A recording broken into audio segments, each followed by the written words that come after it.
Tafsir Al-Azhar karya Profesor Dr. Hamka, ayat 27 hingga ayat 32 daripada surah Al-Ma'idah, surah kelima.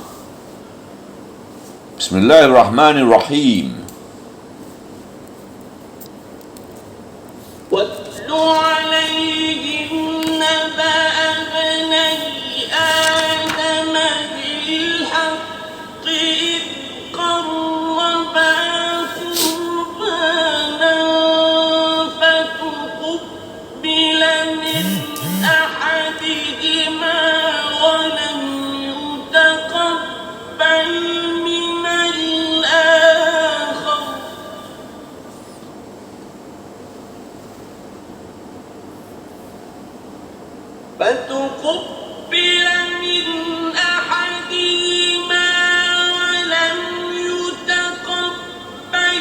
مِنَ الْآخَرِ قَالَ لَأَقْتُلَنَّكَ قَالَ إِنَّمَا يَتَقَبَّلُ اللَّهُ مِنَ الْمُتَّقِينَ.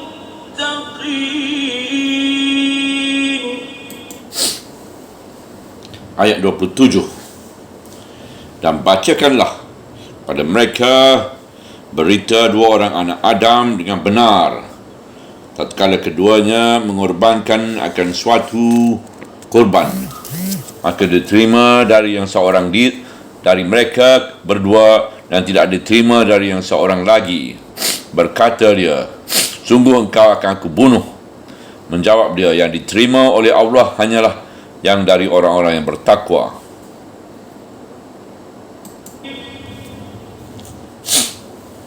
لئن بسطت إلي يدك لتقتلني ما أنا بباسط يدي إليك لأقتلك إني أخاف الله رب العالمين.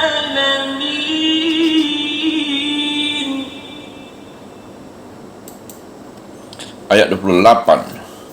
Sesungguhnya jika engkau melepaskan tangan engkau kerana hendak membunuh aku, tidaklah aku akan melepaskan tanganku kepada engkau kerana hendak membunuh engkau. Kerana sesungguhnya aku takut kepada Allah, Tuhan sarwa sekalian alam. إني أريد أن تبوء بإثمي وإثمك فتكون من أصحاب النار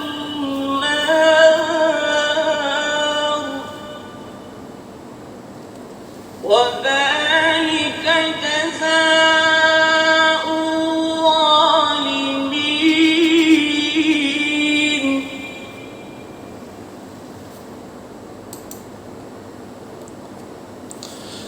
Ayat 29. Sesungguhnya aku mau engkau pikul dosaku dan dosamu, lalu engkau jadi ahli neraka, dan demikian itulah balasan bagi orang-orang yang zalim. فطوعت له نفسه قتل أخيه فقتله فأصبح من الخاسرين.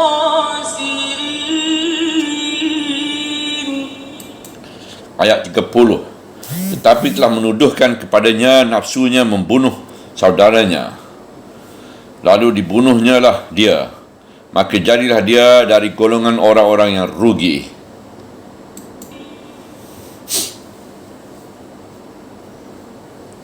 فبعث الله غرابا يبحث في الأرض ليريه كيف يواري سوءة أخيه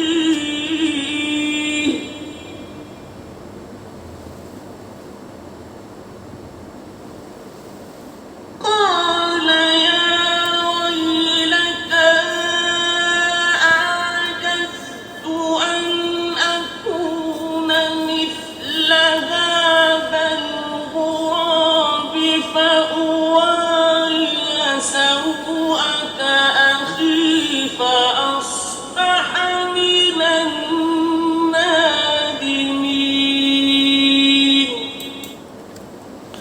31. Maka dikirim Allah lah seekor gagak mengorek-ngorek di bumi untuk memperlihatkan kepadanya bagaimana menguburkan bangkai saudaranya itu. Berkata dia, "Wahai celakanya aku, lemahkah aku bahawa akan aku seumpama gagak ini buat menimbun bangkai saudaraku?" Maka jadilah dia dari orang-orang yang menyesal. من أجل ذلك كتبنا على بني إسرائيل أنه من قتل نفسا بغير نفس أو فساد في الأرض فكأنما قتل الناس جميعا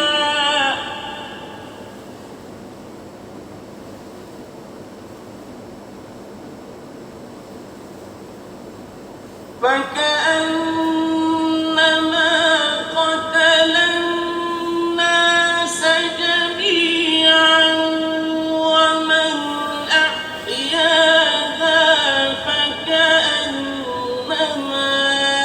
أحيا الناس جميعا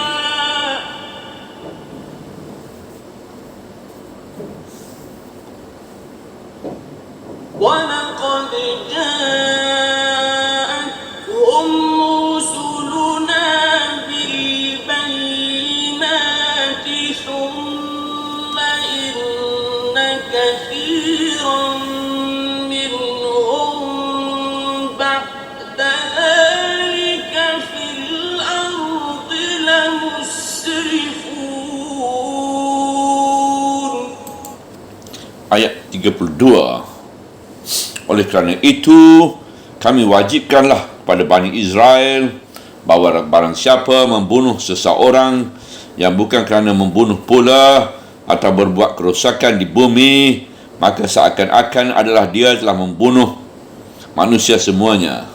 Dan barang siapa yang menghidupkannya, maka adalah dia seakan-akan menghidupkan manusia sesamanya. Dan sesungguhnya telah datang kepada mereka rasul-rasul kami dengan berbagai keterangan.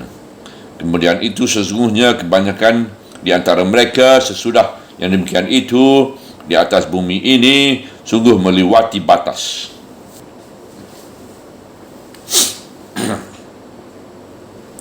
Hasad atau dengki adalah penyakit yang amat merosak bagi jiwa manusia. Salah satu sebab maka Bani Israel atau Yahudi tidak mahu mempercayai risalah yang dibawa Muhammad SAW ialah kerana dengki. Mengapa nubuat sekarang mesti pindah dari tangan Bani Israel pada tangan lain, meskipun bangsa lain itu adalah saudara sepupu mereka, keturunan Ismail? Dengki adalah merosak. Dia merosak pada hubungan bangsa, merosak dalam keluarga, dan merosak juga walaupun bersaudara kandung. Dan bacakanlah pada mereka berita dua orang anak Adam dengan benar. Pangkal ayat 27. Sekarang Rasulullah SAW disuruhkan menyampaikan cerita yang benar dari dua orang anak Adam. Disebut yang benar iaitu yang tidak dilebih-lebihi kerana ini bukan cerita roman, bukan dongeng, tetapi suatu kisah betapa hebatnya pengaruh dengki atas diri manusia sehingga mau membunuh saudara kandung tersendiri. Dua orang anak Adam itu menurut jumhur golongan terbesar ahli tafsir ialah benar-benar anak kandung dari Nabi Adam alaihissalam. Tetapi menurut tafsiran dari Al-Hasan, dua anak Adam itu ialah dari Bani Israel juga. Sebab sudah biasa disebutkan dari zaman dahulu sampai sekarang bahawa manusia itu ialah anak Adam belaka.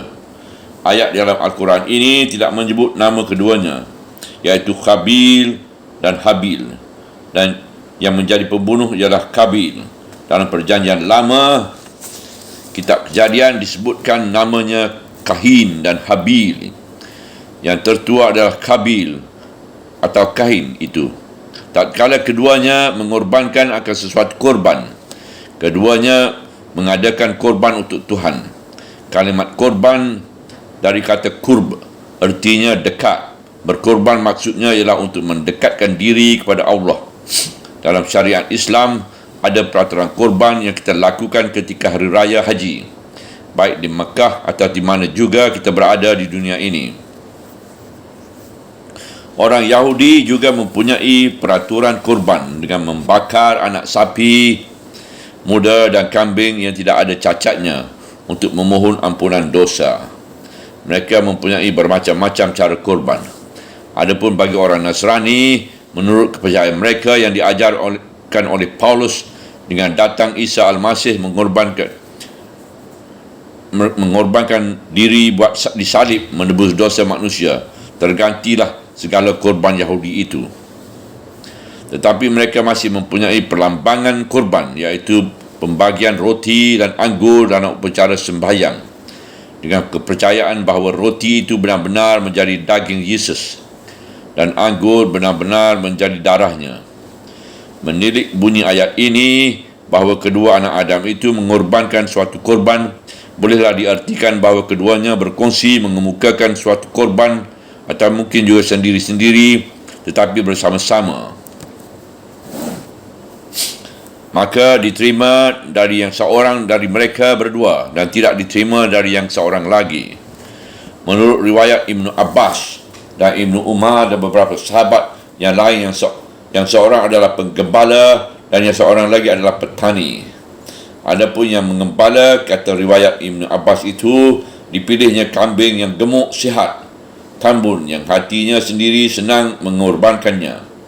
Tetapi yang petani dipilih hanya untuk korban hasil ladangnya yang tidak berarti, yang dia sendiri pun merasa tidak ada harganya buat dimakan atau dijual. Itulah yang dikorbankannya. Maka yang diterima oleh Tuhan ialah korban yang bagus itu. Menurut setengah tafsir, datang api dari langit memakannya. Tetapi tafsir begini bermacam-macam pula. Ada wakila, itu menurut kata orang, sehingga bertemu bau-bau Israelit. Sedang dari hadis yang sahih tidak bertemu. Mungkin sekali alamat dikabulkan Tuhan ialah dengan wahyu yang disampaikan kepada Adam bahawa korban puteranya yang diterima. Maka oleh kerana korban saudaranya diterima, sedang korbannya sendiri tidak, si petani tadi marah dan dengki, dan tidak memikirkan kesalahannya sendiri, hanya dengki kerana persembahan korbannya tidak diterima Tuhan. Oleh kerana sangat dengki dan marahnya, diancamkanlah saudaranya itu. Berkata dia, "Sungguh engkau akan kubunuh." Itulah puncak kemarahan kerana benci dan dengki. Tetapi saudaranya menyambut dengan tenang, memberi ingat. Menjawab dia, "Yang diterima oleh Allah hanyalah yang dari orang-orang yang bertakwa." Ujung ayat 27. "Janganlah engkau marah-marah kepadaku. Periksalah terlebih dahulu salahmu sendiri. Mungkin engkau memberikan korban itu bukan dari hatimu yang tulus ikhlas, sehingga korbanmu tidak diterima Tuhan. Jangan engkau marah-marah, tetapi kembalilah memperbaiki niat dan tegakkanlah takwa dan ketulusan pada Tuhan. Nescaya kalau engkau berkorban lagi, korbanmu itu akan diterima Allah. Sesungguhnya, jika engkau melepaskan tangan engkau kerana hendak membunuh aku, tidaklah aku akan melepaskan tangan kepada engkau kerana hendak membunuh engkau." Pangkal ayat 28. Artinya, maksudmu yang jahat dan berbahaya itu tidak akan aku sambut dengan jahat pula. Jika engkau benci kepadaku, aku sendiri sayang kepadamu. Jika engkau hendak melekatkan tangan, namun aku tidak hendak membalas, sebab engkau adalah saudara kandungku sendiri. Sehendaknya bukan kepadaku engkau marah kerana kurbanku diterima, tetapi perbaikilah pendirianmu supaya kurbanmu diterima pula. Aku tidak sekali-kali ada niat jahat kepada engkau jika engkau berniat jahat padaku. Kerana sesungguhnya aku takut pada Allah, Tuhan sarwa sekalian alam. Ujung ayat 28. Tuhan kita lah yang menciptakan seluruh alam, termasuk engkau dan aku. Semuanya dalam perhitungan Tuhan dan hidup rukun dan damai. Nescaya kalau aku membunuh engkau, Tuhan sarwa sekalian alam itu akan sangat murka kepadaku. Tuhan memberi hidup, mengapa aku akan membunuh? Dalam ayat ini ditegaskan bahawa yang dikabulkan kurbannya itu sekali-kali tidak ada niat hendak membunuh. Sesungguhnya aku mau engkau pikul dosaku dan dosamu. Pangkal ayat 29. Artinya, jika aku mau membunuh engkau pula, sebahagian niatmu membunuhku ialah supaya engkau urungkan niatmu membunuhku itu. Sebab dengan dosa membunuhku itu, kelak terkumpullah padaku dua dosa. Dosa membunuhmu dan dosa kerana hatimu yang tidak ikhlas, sehingga kurbanmu tidak diterima Tuhan. Ini menurut tafsir Ibn Abbas. Adapun tafsir yang lain ialah bahawa seorang yang telah berdosa membunuh orang lain, maka dosa orang yang dibunuh itu pun akan ditanggung juga oleh yang membunuhnya. Dan kalau maksudmu itu engkau teruskan saja juga, lalu engkau jadi ahli neraka, dan demikianlah balasan bagi orang-orang yang zalim. Ujung ayat 29. Kalau jadi engkau bunuh, maka engkau memikul dua dosa. Dosa hati tidak ikhlas pada Tuhan, dan dosa membunuh saudara sendiri. Maka masuk nerakalah engkau. Sebab membunuh adalah aniaya yang sangat besar, melenyapkan jiwa seorang manusia yang berhak dibiarkan hidup. Dengan demikian engkau jadi ahli neraka sebab aniaya. Tetapi telah memudahkan kepadanya nafsunya membunuh saudaranya, lalu dibunuhnyalah dia. Pangkal ayat 30. Artinya nafsu angkara murkanya tidak dapat dikendalikan lagi, sehingga rayuan yang merawankan hati dari saudaranya tadi tidak didengarnya lagi. Yang didengarnya hanyalah suara nafsu, sehingga dibunuh jualah saudaranya.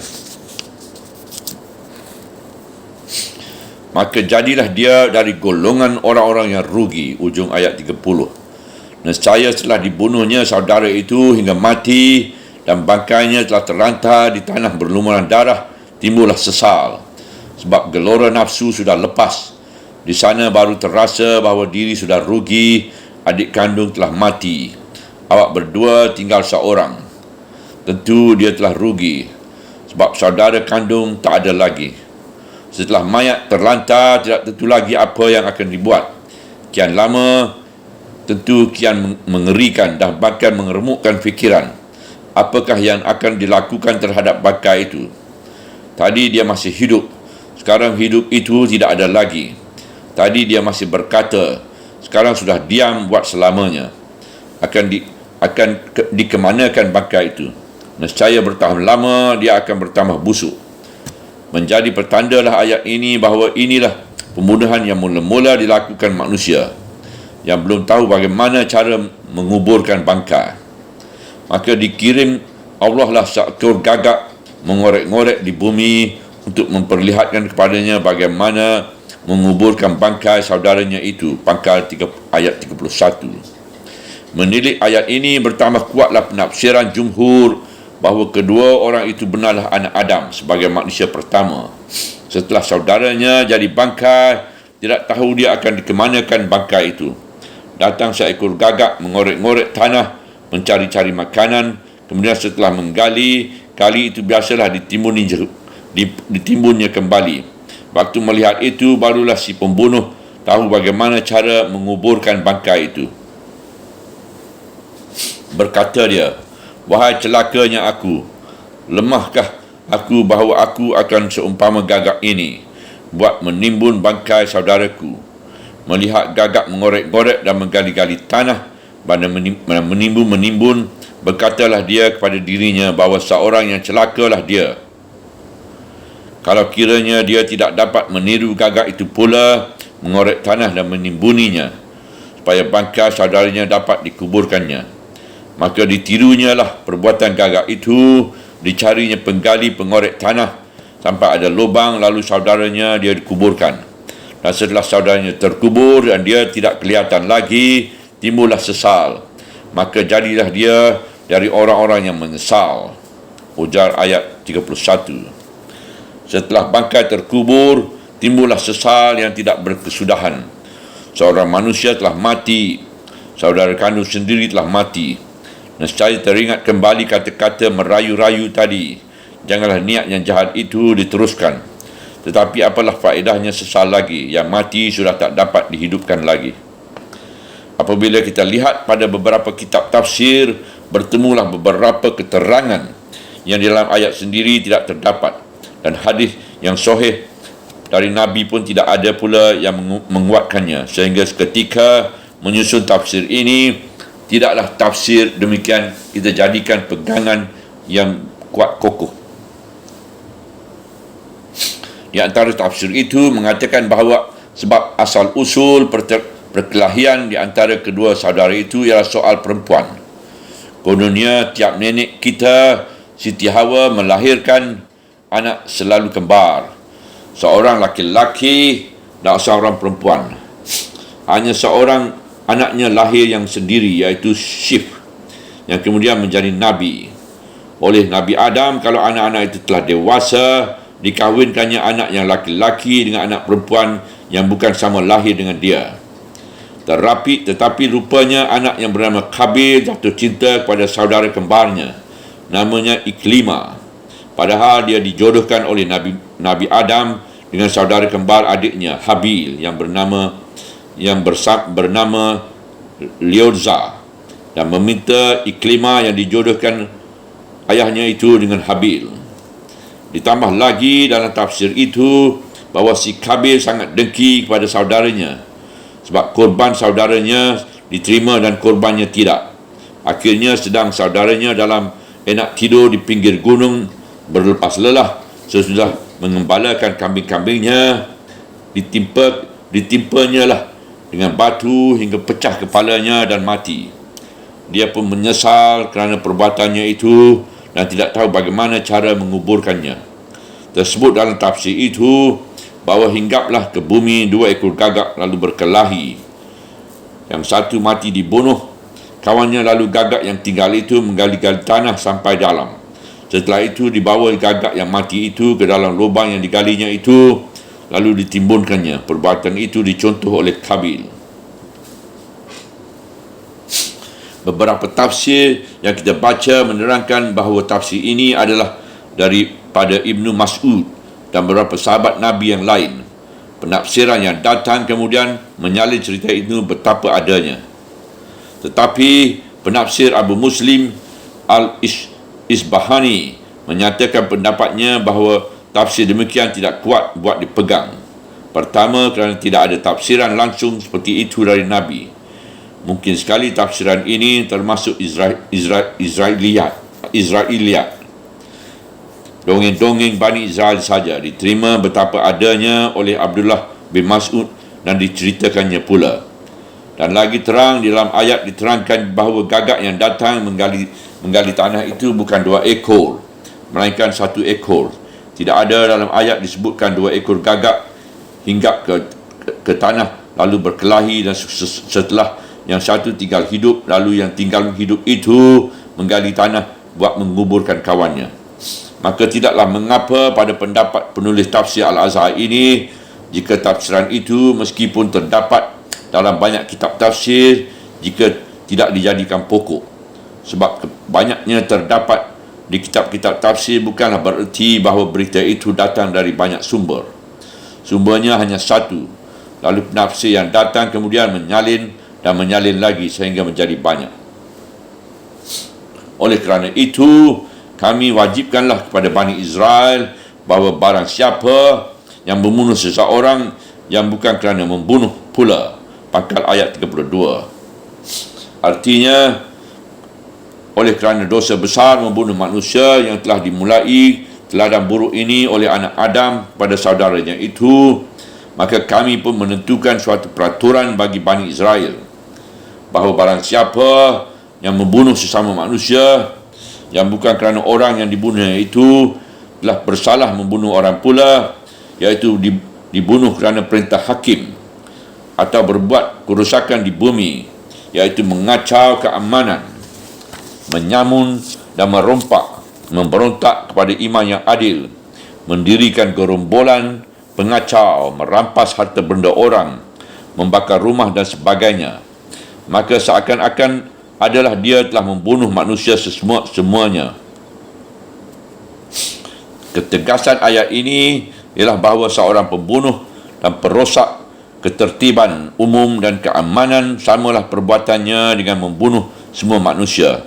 Sebab dengan demikian manusia tidak merasa aman dan tidak merasa terjamin lagi hak hidupnya. Lalu lintas ekonomi dan hubungan antara daerah terputus sendirinya sebab orang merasa takut. Dan barang siapa yang menghidupkannya, maka adalah dia seakan-akan menghidupkan manusia semuanya. Tegasnya apabila setiap kita ini telah menjaga kehidupan orang lain, tentu saja seluruh masyarakat jadi hidup bebas dari rasa takut dan kecemasan. Oleh sebab itu, jika kita melihat mendamaikan orang itu supaya jangan terjadi pertumpahan darah, jangan ada yang tercabut nyawanya, hilang hidupnya di luar ketentuan undang-undang. Sehingga dalam hukum agama Islam, apabila ada seseorang dikejar oleh orang yang hendak membunuhnya, lalu orang itu bersembunyi dalam rumah kita dan kita lindunginya, maka kalau orang yang mengejar itu bertanya apakah dia bersembunyi di situ, kita boleh berdusta mengatakan dia tidak ada di situ, supaya nyawa orang yang kita sembunyikan itu terpelihara. Malahan boleh dipastikan lagi bahawa bukan saja boleh, bahkan dia wajib berdusta ketika itu. Dapatlah kita faham pada ayat ini bahawasanya memelihara nyawa sesama manusia menjadi fardu ain, menjadi tanggungjawab pribadi bagi masing-masing kita, juga menjaga keamanan hidup bersama. Timbul pertanyaan, mengapa di dalam ayat ini hanya dikhususkan kepada Bani Israel, padahal dia adalah yang untuk seluruh eri kemanusiaan? Kalau sudah direnungi lebih dalam, sudah tentu diketahui bahawa jarak di antara zaman Bani Israel dengan kedua anak Nabi Adam berkelahi itu sudah sangat jauh, memakan waktu beribu-ribu tahun. Tidaklah mungkin peraturan ini baru berlaku kalau pada Bani Israel tersebab dari kejadian itu. Sudah banyak kejadian pembunuhan kepada sesama manusia di antara zaman kedua anak Adam dengan Bani Israel. Hal ini ditekankan kepada Bani Israel ialah tersebab kitab tujuan ayat sedang dihadapkan kepada mereka. Diperingatkan bahawa membunuh seseorang atau membuat kerusakan di bumi samalah dengan membunuh manusia semuanya. Sebab Bani Israel di zaman itu mudah benar membunuh-bunuh orang kerana dengki dan kerana melepaskan sakit hati. Malahan Nabi-Nabi sendiri banyak yang mereka bunuh. Nabi Muhammad SAW pun pernah mereka cuba hendak membunuh. Ketika Rasulullah datang ke desa Bani Nadir, nyaris beliau mereka bunuh dengan menjatuhkan lesung batu dari puncak rumah. Ketika terjadi kekalahan mereka di peperangan Khaybar, seorang perempuan Yahudi pernah menghidangkan peha kambing yang dibubuhi racun untuk beliau. Syukur beliau lekas tahu dan lekas beliau ludahkan, tetapi berapa orang sahabat Rasulullah mati kerana korban racun. Sehubungan dengan kesukaan membunuh Nabi-Nabi itu, datanglah sambungan ayat. Dan sesungguhnya telah datang kepada mereka rasul-rasul kami dengan berbagai keterangan. Artinya telah banyak rasul-rasul Tuhan diutus kepada Bani Israel itu, membawakan keterangan-keterangan untuk menuntun dan menunjukkan jalan yang benar, nasihat dan pimpinan yang berharga. Kemudian itu, iaitu sesudah kedatangan rasul-rasul itu, sesungguhnya kebanyakan di antara mereka, dengan menyebut kebanyakan di antara mereka, Tuhan menunjukkan sifat adilnya, iaitu ada juga yang tidak ikut, sebab ada juga di antara mereka yang baik. Sesudah yang demikian itu, artinya sesudah keterangan-keterangan diberikan di atas bumi ini melewati batas. Hujung ayat 32. Dengan menyebut dalam bumi ini melewati batas, Tuhan telah memberikan isyarat bahawa kekuasaan mutlak di antara bumi ini hanyalah ada di tangan Tuhan. Manusia hanya menumpang di atas bumi ini, dan itu pun hanya buat sementara saja. Apabila batas-batas yang ditentukan Tuhan itu dilewati, yang akan ragu bukanlah orang lain, melainkan dirinya sendiri jua.